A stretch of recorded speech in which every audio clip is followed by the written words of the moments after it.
Today I'm going to be talking to you about intermolecular forces of attraction, or for short, IMFs.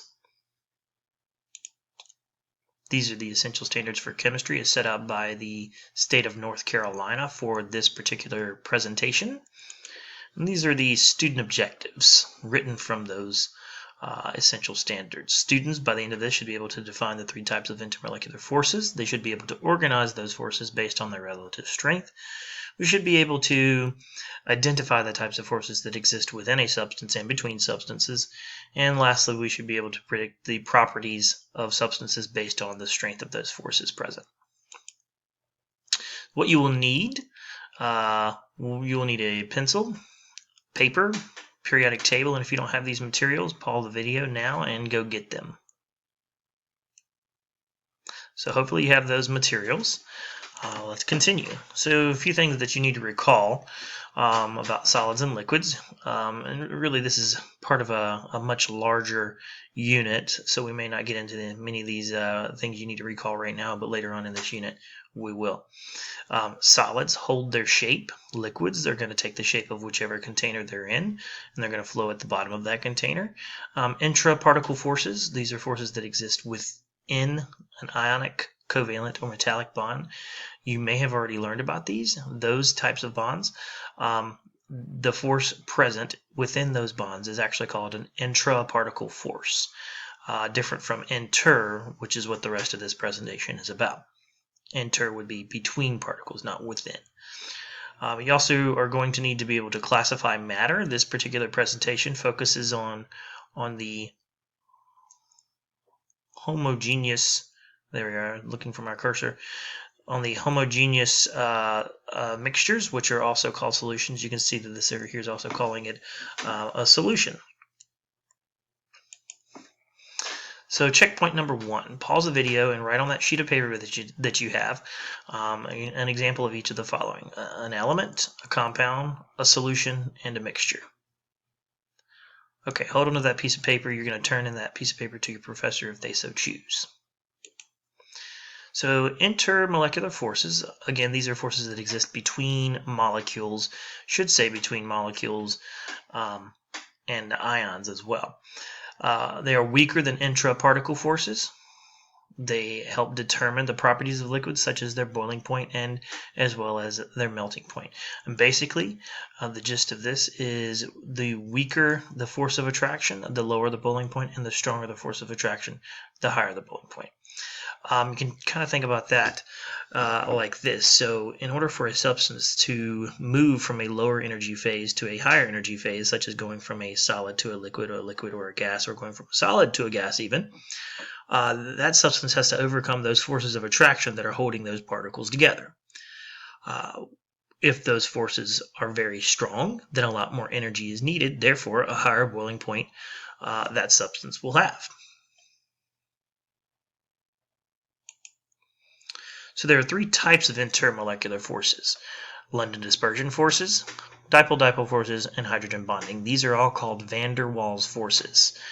So there is a fourth type of intermolecular force that's between ions and a polar molecule called an ion dipole force, and we'll get into that as well. All of these are electrostatic in nature, which means that they are between charged particles. So, London dispersion forces. The London dispersion forces are our weaker force that we have of the three van der Waals forces. They exist with all substances, first of all, which is often a misconception, but they are not as useful in determining properties of substances that have stronger forces present. I say not as useful because in some cases they can be useful. It just depends on the types of forces or the types of substances being compared. So London dispersion forces work by electrons repelling each other. Electrons, they're negative, so they repel each other. So you see here in this top box, we have two diatomic molecules. Clearly, they're the same atom. So this is most likely one of our diatomic 7.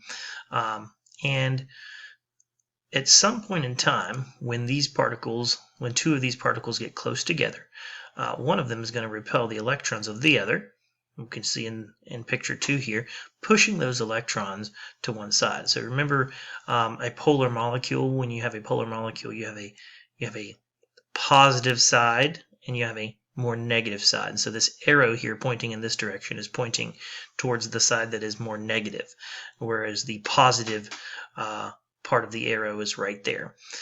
When this happens, it's also going to cause a dipole to occur in the other molecule. So these are what we call temporary dipoles because they do not last. So because they are dipoles, though, then we have a force of attraction that exists between the positive end of one and the negative end of another. So this force of attraction is the London dispersion force. You can see on the presentation here, polarizability is the ability of an atom's electric field to be distorted. So that's what we're talking about when we talk about these electrons shifting. So these are, in this picture here, it is showing you molecules that are nonpolar, but they are having a dipole being induced, what we call an induced dipole or a temporary dipole. Now, dispersion forces, I've often thought about why they use that name, and this is only an assumption that I'm making. I have no proof of this, but dispersion forces, it's kind of like the domino effect. If you push over one domino, several more will fall down near it. Once one molecule becomes polarized, all the molecules around it are going to become polarized, therefore dispersing that temporary dipole in nearby molecules. So again, this is our weakest of the three forces. So checkpoint number 2, pause the video, and then we're going to need this for the next segment. Pause the video and do the following on your sheet of paper. Define polar molecule and give one example. Define an ion and give one example. Okay, so hopefully you have that done. Let's hold on to that too. We're going to turn in that to our professor here in just a little bit toward the end of this presentation. Okay. So our next type of force that we're going to talk about is dipole-dipole forces. A dipole-dipole force is when the positive end of one molecule is attracted to the negative end of another molecule. Now this has to occur between polar molecules. So this force is only going to occur between two polar molecules. Now, when this picture right here that I have here shows that all the molecules are, or assuming they're all the same. But please note that you can have two different molecules that are both polar, where this particular type of interaction will be present. So a polar molecule such as H2O could be near a molecule such as CO. That force of attraction between those two polar molecules would be a dipole-dipole force. So it is not as strong as the next force that we're going to talk about, which is hydrogen bonding, but it is a much stronger force than our dispersion forces that we discussed earlier. Also worth mentioning, dipole moment is the magnitude of which is the magnitude of the polarity of a molecule. Basically, the higher the dipole moment, the higher that number, which tells us about the polarity of a molecule, the stronger the dipole-dipole forces will be within that substance. So, hydrogen bonding. Hydrogen bonding is a type of dipole-dipole force, but it's a special type because it exists between the hydrogen atom of a very polar molecule.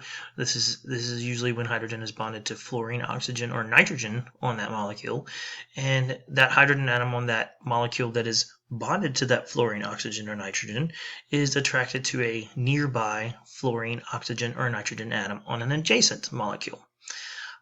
This causes much higher melting points and boiling points. It is the strongest force of attraction between the three. So why is it stronger? Well, let's remember what we know about electronegativity. Electronegativity is the ability of an atom to attract electrons to itself in a chemical bond. If you have a molecule that has two atoms that have a very large difference in electronegativity, it is going to be more polar than your typical polar molecule.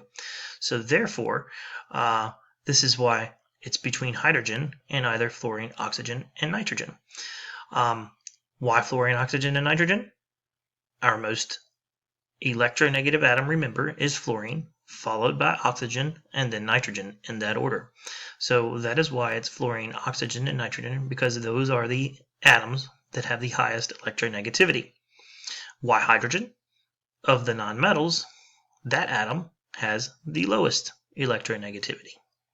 So we can see here, down here we have an H2O molecule, and we have the hydrogen on this H2O molecule involved in a hydrogen bond between nitrogen on a nearby ammonia molecule. Now, over here, we have hydrogen bonding existing between two different water molecules, the blue here being oxygen atoms and the yellow being the hydrogen, as shown here. And so you have hydrogen bonding that exists between these substances. So now if we think about what we know about the properties of water as far as compared to other similar in atomic weight or number of atoms, water has a fairly high melting and boiling point compared to other substances that it's similar to in molecular weight. Why?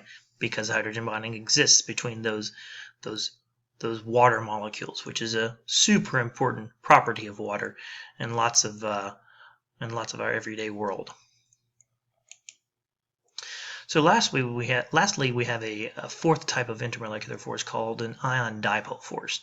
So this is a type of intermolecular force. It is not a type of intra. If it were two ions, then we would have an intra-particle force, which would be an ionic bond. But this is an inter-particle force. This exists between an ion and a polar molecule.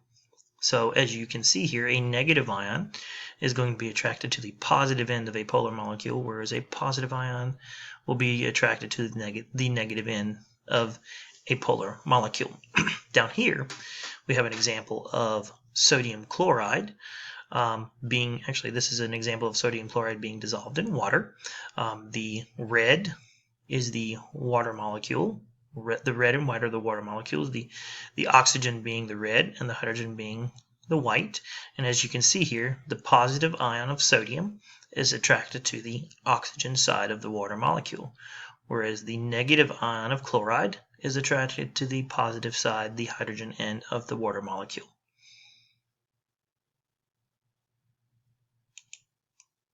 So checkpoint number 3, grab that sheet of paper and do the following. Identify the strongest intermolecular force that exists in each of the following substances. I'm going to let you do that real quick. Pause the video and do that. Okay, hold on to that for now. And we're going to move on. We've got a few more things we're going to talk about here. So what do these forces have to do with melting points and boiling points? As mentioned before, the stronger the force, the higher the melting point and boiling point. So we have a distribution. We have here dispersion forces at the bottom. Then we have dipole-dipole forces. Then we have hydrogen bonding. Then ion-ion. If you wanted to put ion-dipole forces in here, it would have to go somewhere in this area. It's unfair to really put it on here because it really depends on the type of ion and the type of polar molecule that we have here. But what you need to remember is not that we determine the types of forces and then that helps us predict these properties. What's actually happened over the course of scientific discoveries is we've made these observations that certain substances have higher or lower boiling points for the sake of this conversation, that certain substances have higher or lower boiling points, and then we try to come up with reasons why we're making those observations. This is how science has always gone. So we are learning about these forces that scientists use to help understand why certain substances have certain properties. And so that's what you need to remember here, is that there is a spectrum for this. So this will be a super helpful chart for you to come back to and refer to at a later date. So keep in mind, or maybe pause the video and copy it down. So here, this flow chart right here is a really great flow chart. If you look at this, you have actually all 5 of the forces that I mentioned here. These being the van der Waals forces. This one still being an interparticle force, and this one being definitely an intraparticle force.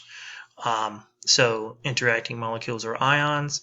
Are ions involved? Yes or no? If they're not, are the molecules polar? If they're not, then the only force of attraction that's present is going to be the London dispersion forces. If the molecules are polar, then you need to ask yourself a second question. Is hydrogen present? And is hydrogen bonded to nitrogen, oxygen, or fluorine in that molecule that hydrogen is present? If so, then that substance will indeed have hydrogen bonding. If not, then it has dipole-dipole forces. So are ions present? Yes. Well, then are polar molecules also present? Then we have an ion dipole force. If no polar molecules are present, then it's just an ionic bond, an intraparticle force. So now it's worth noting here that this is just talking about determining the type of force of attraction that exists within just one substance, but it's important that we are also going to see situations where we need to understand the types of forces of attraction that exist between particles of different substances. So checkpoint number 4, I want you to pause the video and complete these 5 questions. This will be your follow-up. And I'm just going to remind you of a couple of things as I see them here. What you need to remember is that dipole-dipole forces, the higher the dipole moment, the more polar the molecule, therefore the stronger the force of that dipole-dipole interaction. Also, you're going to need to remember that flow chart, or not the flow. Well, the flow chart will help too, but also the diagram on 2 slides back. This one, melting and boiling points. Remember this. You can certainly use this as well. But also, lastly, I wanted to remind you that as far as dispersion forces go, the stronger the dispersion force, the larger the molecule. In other words, the stronger the dispersion force, the larger the atomic weight. So this is where you're going to need your periodic table. You may also need that to look at locations to determine relative electronegativities and those types of things when you're comparing these substances. But also use that periodic table to help you determine the atomic weight of substances if you're comparing, for example, the forces of attraction that exist between I2 and F2. Why does I2 have stronger forces of attraction than F2? I2 has stronger forces of attraction than F2 because I2 has a larger atomic weight, which is those 2 molecules will have dispersion forces, but I2 has a stronger dispersion force, which is why I2 is a solid at room temperature and F2 is a gas at room temperature. So this concludes our presentation. After you finish these questions, if you would just hold on to that and have your professor contact you on how exactly you need to turn that in. Thank you and have a great day.